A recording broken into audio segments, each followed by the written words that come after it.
What's up everyone, it's Kyle here, and today's Python tutorial is all about recursion. Recursion, as it seems, is every novice programmer's favorite topic. That is an obvious bit of sarcasm there. The reason being is because a lot of beginner programmers seem to struggle with recursion because it tends to be very abstract and it requires you to be in a special mindset and have a lot of practice in order to truly grasp it. There's an old programmer's joke: in order to understand recursion, you must first understand recursion, which seems like a catch-22, but it kind of hints you into what recursion is all about. So on a basic level, the 5-second explanation of recursion is that it is when a function can call itself. So if I define a function called Kyle, inside the body of that function, somewhere in there, I could have another call to Kyle. So when the function Kyle runs, it does a whole bunch of stuff, then calls itself and keeps calling itself and goes down a whole bunch of recursion levels. And hopefully, if you've done it correctly, eventually it should reach something called a base case and stop and either finish what it was doing, or it could even return a value if that's what you wanted to do. And we'll look all at defining base cases in just a second. Like I said, recursion can be very abstract, but hopefully I'll do my very best to make it as approachable as I can, and I'll start with some simple examples and I'll work us up into more complicated examples. Recursion is really awesome because it's such a powerful tool. You can accomplish a lot of the same things you could do with iteration with recursion. However, recursion makes a lot of things a lot easier when the problems start to get harder. For example, the main advantage of recursion is when whatever you're trying to do has some arbitrary depth. So for example, and this is something we're going to see at the very end of the video, let's say you have a chessboard with arbitrary size and you want to place a certain k number of bishops on that n-sized chessboard such that none of them can attack each other. There's a lot of arbitrary variables there. A k-sized chessboard, n-sized chessboard, k number of bishops. How exactly do you place them all? It would be really, really hard to do this with iteration, but we'll see that recursion makes it a lot easier. So let's get right to coding some recursive functions. If you haven't seen last week's video on functions, I strongly recommend you watch that first, otherwise you might be kind of confused with this one. So I'm going to first start out by making a function. I'm just going to call it fun, and at the moment it doesn't have any inputs. We're going to go into the body of the function to start programming it. Every recursive function is going to follow pretty much a similar basic structure. It needs to have some kind of if-else statement in there. The reason why, so you have if and then some condition. We haven't specified what this condition is yet, so I'm just using that as a placeholder. And we're going to have some statements here, right? And then we're also going to have an else directly under it, and then some more statements are going to follow. Now, why do we need this if-else statement? Well, it serves an important function in the recursion. The if statement is what's called the base case, which is what stops the recursion when you've reached your desired value. So when you're designing a recursive function, you need to think hard about what kind of end condition you would need. So what would indicate to the function that whatever operation you were doing is now finished, and you can return whatever you had and then just go all the way back up the recursion levels, right? And then what the purpose of this is to prevent you from going into infinite recursion, which on in a development studio like this is fine because it'll just cut you off, but you just won't accomplish anything. But in other contexts, it's definitely not a very good thing because your computer will be quite stuck. And then what this else is this is the recursive case. So the function, each time the function is called, remember this is a function that calls itself, it's going to evaluate the condition. If the condition is true, it's going to know it's ended, and it's going to go up the recursion levels and finish. If it's not true, then it can continue to recurse, and in which case what it's going to do is this is where the function is going to call itself, right? So this is where the recursion comes in, and this is why it's called the recursive case. So let's make a very simple little toy example of a recursive function to demonstrate how it works. So in this super simple example of a recursive function, I'm going to make a function that recursively generates an array of length k that contains all of the ascending numbers from 0 to k exclusive. So in other words, we're going to be doing exactly what we did in the list comprehensions tutorial, where we made a comprehension to make ascending numbers. Even though, yes, the list comprehension is much more efficient, I'm just showing this for the purpose of demonstration. So the first thing we want to do is we want to define a few inputs. The first input, of course, is k, which is our target. That's how long we want our end array to be. We're also going to define a value n, which we're going to make optional and define as 0. And this is important because what n is that is our recursion depth, and we're going to use that. We're going to be comparing n against k for the base case to know when we've reached the end. Remember what I was saying about base cases before to avoid infinite recursion. And then finally, we need some kind of array that we're going to mutate, which is going to also be optional, and I'm going to initialize that as an empty array. Now when we go into the body of a recursive function, I'm going to start by programming the base case. So if n equals k, so if we've reached the recursion depth that we've desired, that we've specified, which also conversely means that the array is of the proper length, even though we haven't programmed that part yet, what we're simply going to do is we're going to return. We don't have to return an object or anything. We can just go up another level. And what the reason why we do that is because you want to return, because if you think about it, with recursion you're digging yourself a hole down. Each time the function calls itself from within itself, it's going one recursion level deeper, and we're going to be eventually k recursion levels deep, and when you hit the return statement it's going to bring you one up. And so let's continue on with the programming. Hopefully that made sense, and if it didn't, it hopefully will make sense in a few seconds. So now we're going to program the recursive case. So if we're not k recursion levels deep, it's not ready to stop yet. What we're going to do is we're going to recursively call the function on itself. But first we want to mutate the array. So we're going to have r.append, and we're going to append the number n, which is a recursion depth, which starts at 0. So that's appended to the array each time it goes around. Remember that r is our array object. And then we're going to recursively call the function. So we're going to say fun. K ideally should not be mutated at all, because we want to pass that through every single level of recursion. Otherwise we're going to have problems because our target is changing, and you don't want to recurse with a moving target. N, we're going to increase n by each time because we're going down a different recursion level. So what we do for that is, inside the n argument, we instead pass an n plus 1. So each time we get here, the next time the function is called, n is now 1 greater than what it was from the function that called it. Like I said, this is all getting very abstract, so hopefully it's not too confusing. And then we want to pass the same array object that we just mutated down another level of recursion. Now the very final thing that we want to do is we want to put a little return statement out here, and we'll say return our array. Okay, so here's our very simple recursive function. Let's just quickly walk through what it does. So we have some arbitrary k length of an array that we've defined, like let's say for example it's 6. So we go into here, which is the body.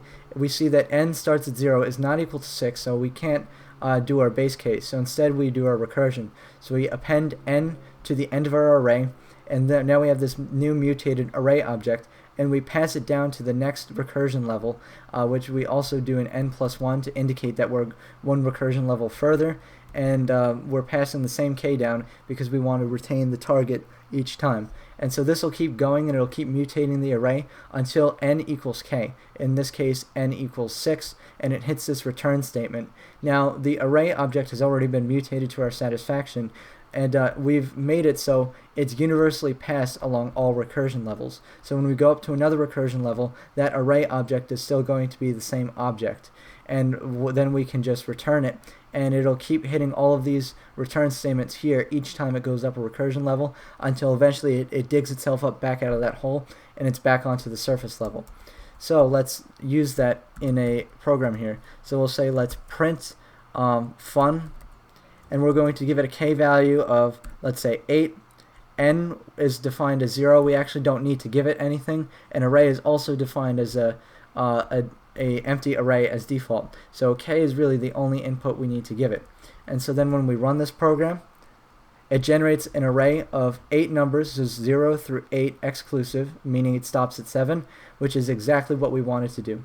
and this is arbitrary, so we can change this. So let's say we can make this 89, and because Python's really fast, it'll return the result very, very quickly. So this is just a very simple example of recursively generating an array using this very simple function. There's just a handful of other things that I want to mention before we move on to our next example. The first is, as you may recall, we used optional arguments here where we set n equal to 0 and array equal to empty list.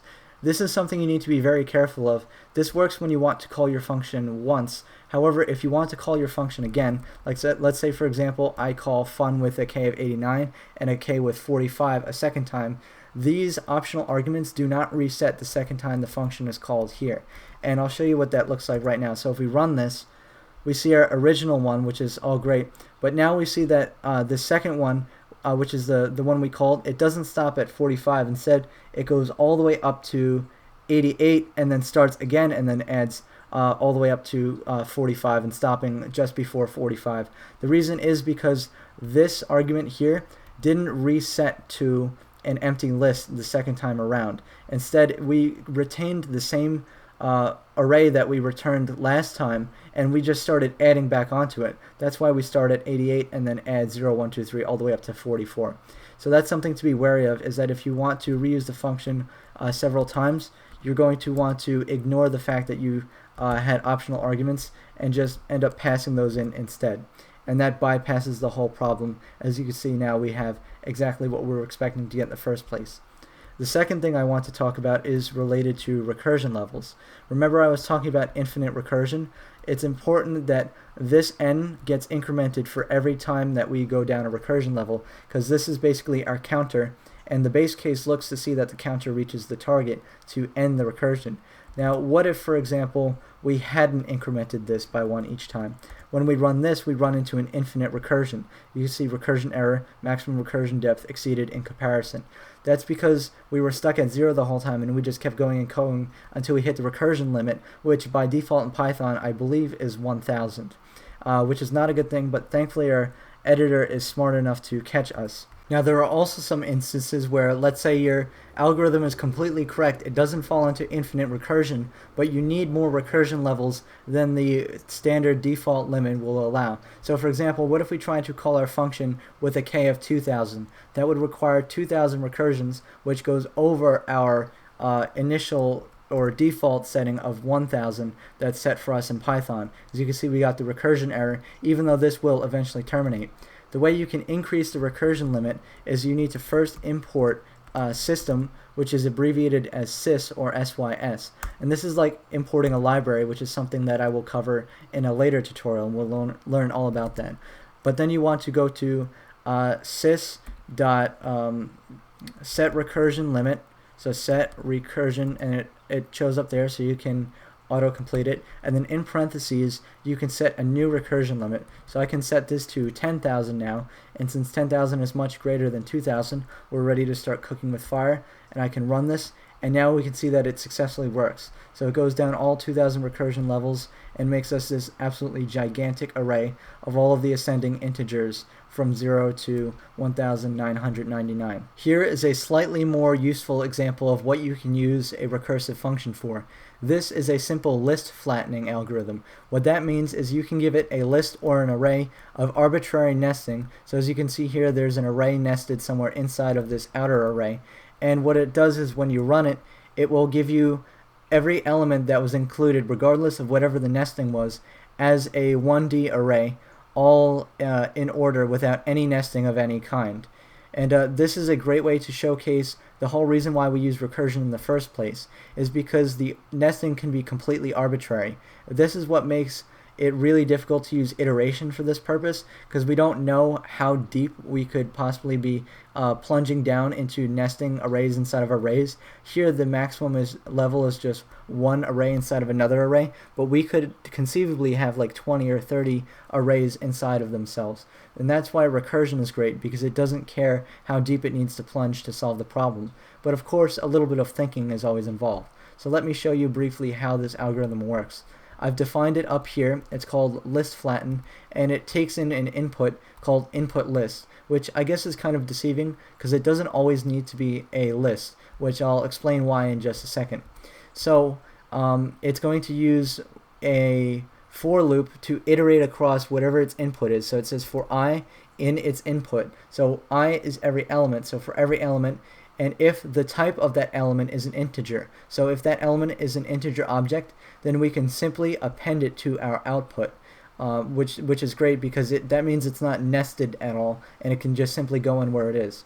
Otherwise, and this is using the else if the type is a list, that means we have some nested elements that we need to take care of.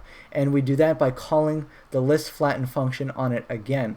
And it's really convenient because we can basically trust that this recursive algorithm will just pulverize whatever it's working on. So if it finds some nested element that happens to be a list, it passes it in through itself again, and it flattens that out. And then once it gets back, it just ends up appending those individual integers up into the top level list, which is the output list, and eventually it gets to this return statement and returns that that final list that it's done mutating, and the result is this completely one-dimensional array. So I'm going to try to mess with this a bit to show off really the power of the recursion, and of course its strength being that it doesn't care about the nesting level. So I added a whole bunch more nesting into this one element, so it's an array inside of so many different arrays, and then eventually there's this 5 in here. And I don't care about counting them, and honestly I don't need to. As long as this is all matched properly, I can just run this on the input, and it does the analysis on it, and it returns the correct output in a 1D array with all of the elements that we want. Now for one final, more complicated example of recursion. So this is a little n bishops algorithm that I wrote. And basically what this does is, if you've ever played a game of chess, you know that the bishop is the piece that moves any distance in a diagonal direction. So what this algorithm does is, given a value n, which is the size of a chessboard, so it's a square, so if n equals 3, it's a 3x3 chessboard, the location of bishops that are already on the board, and a target number of bishops that we want to place, it gives you a possible placement of those target number of bishops with the pre-existing ones, such that none of the bishops can attack each other. And I'll show you what I mean right now. We'll walk through the code in just a second. We'll take a gander at it, but let's run it for now. So if I print n bishops of 3 with an empty set and 4, what this means is, on a 3x3 chessboard, what coordinates can I place 4 different bishops if there are already not any bishops on the board, such that none of them can attack each other. And so we can run this, and it returns this set of tuple coordinates. And if you pull out a chessboard and just cut off like the 3x3 squares, so those 9 squares, and you put bishops on these coordinates, you can verify that those 4 bishops will not be able to attack each other. So how does this work? So it may look kind of complicated, but I promise you there's some stuff going on here that you don't necessarily need to understand. You can just take it on faith and it works, because really the important part that we want to look at here is this, which is the actual recursive part. So with that being said, all of this function does is this good placement function checks to see that a new bishop that I want to place on the board doesn't attack any of the other bishops, and it returns true if it's a good placement, it returns false if it can attack, and we know to discard that placement. The next spaces basically just finds the next space on the chessboard that's not already occupied by a bishop, and so these two are helper functions, which are defined within the main function, that help to just simplify the code down here, which is where they're called. You'll see good placement is here, next spaces is called here, and that just streamlines the code a little bit. But those don't necessarily have to do with the recursion. The recursive part happens here. So you see in this place bishop, which is my recursive function, I have a base case. So if the length of the assignment, which is the number of bishops I've assigned, equals the target, which is the total number of bishops that we wanted to put down, I'm going to return true. And what this does is this tells the algorithm that, hey, we've placed all of the bishops we need to, now we can go up all the recursion levels and finish, and then eventually return the assignment, which is what is eventually printed in the terminal. Otherwise, this is the recursive case down here. Even though there isn't an else statement, this is still the recursive case. And it's important to see that you don't necessarily need a else case for the recursive statement. So what this does in the recursive case is it gets the next space that's not occupied by a bishop that we could potentially put a bishop on. And then it goes through all of those possible unoccupied spaces and evaluates them. So if it is a good placement, meaning that if we were to potentially put a bishop there, it cannot interfere with any of the bishops that are already on the board, then we'll add that to the assignment and we'll recurse downwards. So we call the function place bishop again. It calls itself, right? And this time, it has the same n, the same bishop locations that were originally there, but now assignment has been mutated to include the new bishop that we just added. And since assignment gets one longer each time, eventually it'll reach the length of target, and that's what prevents us from going into infinite recursion. So if that evaluates to true, that means we've reached our base case, and this will also return true, which helps us go all the way up. However, and this is a special kind of recursive algorithm called a backtracking algorithm. If we have a placement that's not so great, what we can do is then we can go back up the recursion levels, and instead of finishing as if we succeeded, we can try again. So this remove here will remove the bishop that we just placed from the set, and we can try this bishop in a different location and then go down the recursion levels again. And only then, if all of the bishops work together, can we return the thing. So this right here, this line allows it to retry a new placement of a bishop if it finds out that one is bad, even if it's like, say, the second bishop that it placed and it wants to place 4 of them. So if it places the second bishop, places the third bishop, then finds out it can't place the 4th bishop, it goes all the way back up again to replace the second bishop, and then keeps going, and so on and so forth. It's very abstract, but it all works very beautifully because of this recursive mindset that's programmed into it. And so yeah, that's pretty much how the place bishop recursive algorithm works. So let's run this algorithm a few more times by plugging in different numbers. Let's say, for example, on a 3x3 chessboard, I want to place 5 bishops. The result of this is none, because there's no possible way to place 5 bishops on a 3x3 chessboard such that none of them attack each other. It's too many bishops for too small of a board. However, if I make the board a lot larger, so let's say it's a 6x6 and we're trying to place 5 bishops, then there's a possible assignment for these 5 bishops because now the board is large enough and we have a small enough number of bishops that we can place them such that they respect each other. And again, the beauty of recursion is that this can all be arbitrary. So let's say we want to place 100 on 100 by 100 chessboard, 35 bishops, and this will even give me a result for that.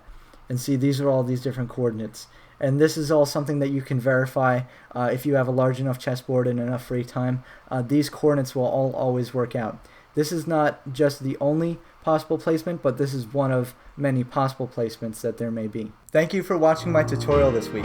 If you haven't already, be sure to check out my book. It's called Building Smart LEGO Mindstorms EV3 Robots, and it's now available on Amazon. If you found this tutorial helpful, be sure to subscribe to my channel to get more tutorials like this every Thursday. And if you have an idea for a tutorial, leave it in the comments section below. Thank you, and I'll see you next time.